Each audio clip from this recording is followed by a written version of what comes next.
What's going on, everyone? David Feldman-Makrias here, back at it again, and I wanted to go over something that I thought was pretty important today, and it's how to evaluate a team member in 5 seconds or less.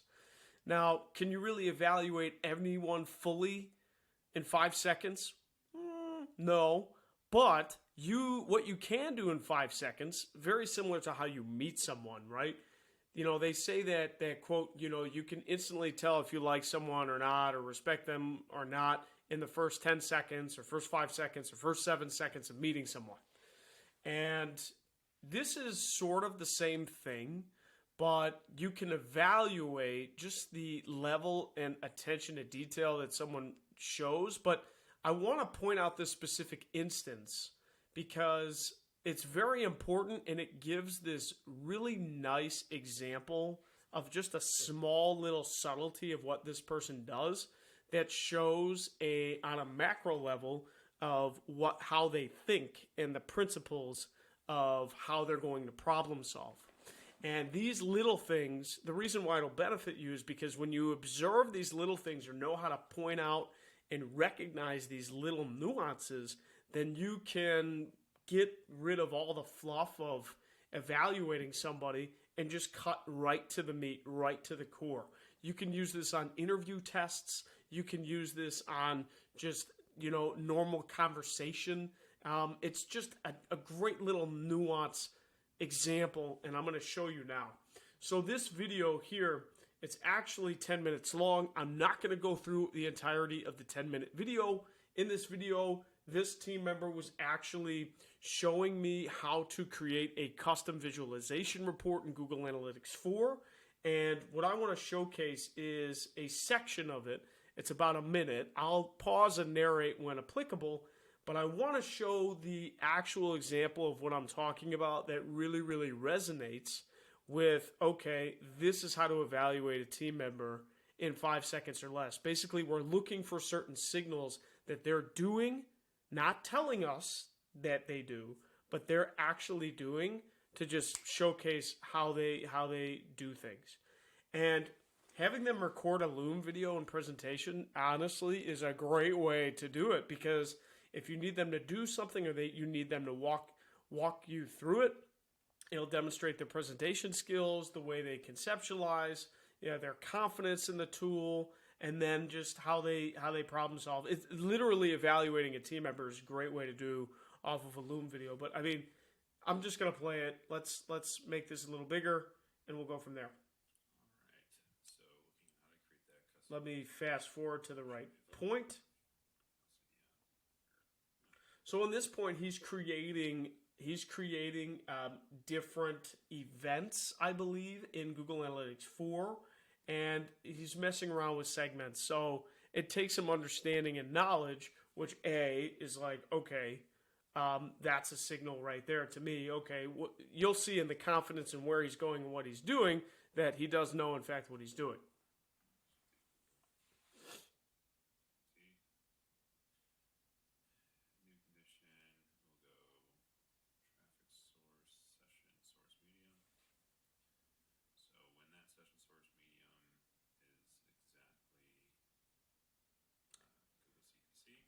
I just want to pause right there. You can see his confidence and just confidence in where to go in the tool.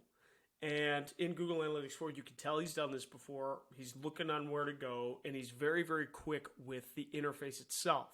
Again, that's showing confidence in the actual tool itself, meaning Google Analytics, but it shows confidence in he knows where to go and knows what to do to set it up to the end goal. Great thing we look for.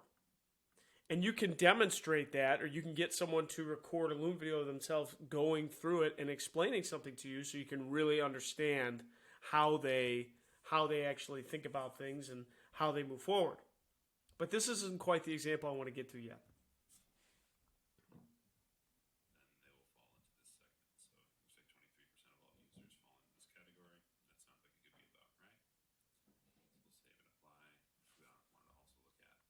I like how he says this sounds like it could be about right.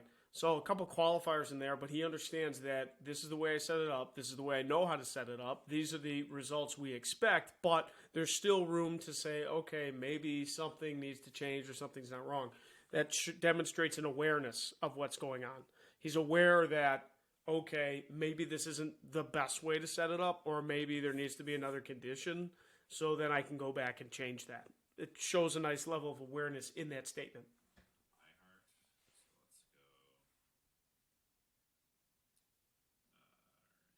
So now he's adding another filter criteria.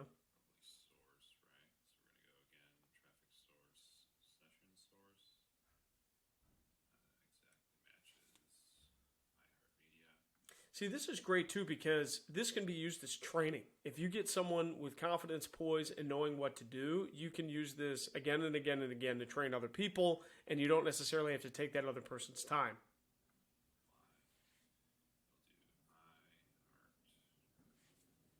Uh-oh. I just realized that I blocked out part of what I wanted to show you guys. So, okay, session source, he's defining the container. iHeartMedia. Now, okay, let's go back. This is the point what I wanted to show you. And this is where, and it seems so small and micro in the big picture, but it really, really, really matters. So I'm going to hit play. You're going to see him title the segment.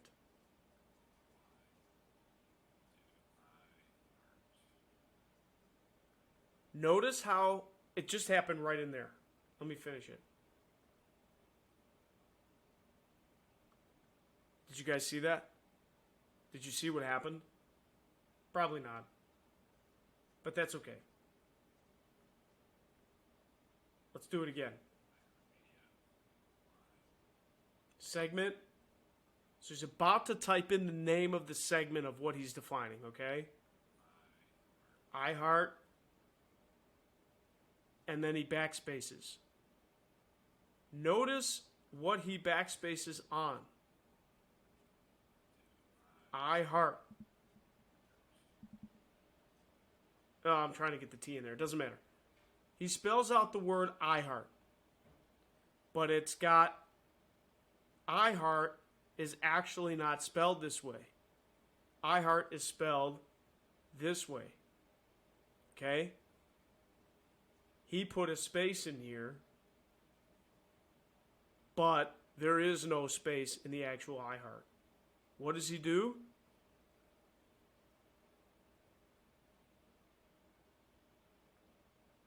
He makes sure to type it the exact way the exact match is set up.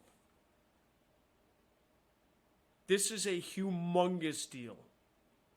I know it may not seem like that, but this little microcosm, this little micro, like, he initially spelled it grammarly correctly, and then he went, wait a minute, that's not right, backspaced it, and made it the exact same as the exact match. That's a huge deal. Why? Well, labeling is really freaking important. It's important in anything. It's important for organization. It literally stems from... It stems like from the very depths and bowels of detail. Most people would have not backspaced that and corrected the right way. This person did. Why? Because he wanted to make sure that this label matched his condition. Because he knows he's going to be setting up a lot of these. And he knows when he does it this way, it'll be more systematized. And when things are more systematized, they work better. They're better set up, and they function better. And when they function better, the results are going to be better. And when the results are going to be better, your clients are happier. And then when your clients are happier, you get more money, and you get to upsell. And when you get to upsell and get more money, you get to expand in your own marketing. And when you get your own marketing expanded, then you get to get more clients. And then it just repeats. This little small level of detail might seem insignificant, but I think it's actually one of the most significant things. Because I caught it and I went, why did he backspace? Oh yeah, he backspaced because he wanted to make it match. And that little principle, that little habit that he did, that he demonstrated, is one of the reasons he is super successful, because that is so ingrained in him. I guarantee you he didn't even really think about it consciously when he did that. It's just so ingrained in him. It's in his habits. It's in his know-how and level of detail that he just went and did it and didn't think about it. It really just shows that we're run by our habits, right? We're run by our habits. And he's got habits, and he demonstrates habits in this video that are the little micro movements of macro success. And that's why I wanted to show you guys. Labeling, I know it seems like, David, what are you talking about? Like, he didn't do anything. He just relabeled something. It's a big freaking deal. It's a big freaking deal. I could show you the whole 10-minute video of how he does it and how he conceptualizes and things like that, but I wanted to show that little piece because those are little examples of when people say they're really attentive to detail, but that's, instead of saying it, that's showing it. And that's what I loved about it. So I hope this helps. Strong attention to detail always, but don't say it, show it. Irrefutable visual evidence, as a wise man once said. So, and label things correctly, guys. I hope this helps. Like, comment, subscribe, and see you in the next time. See you in the next video. Love you guys.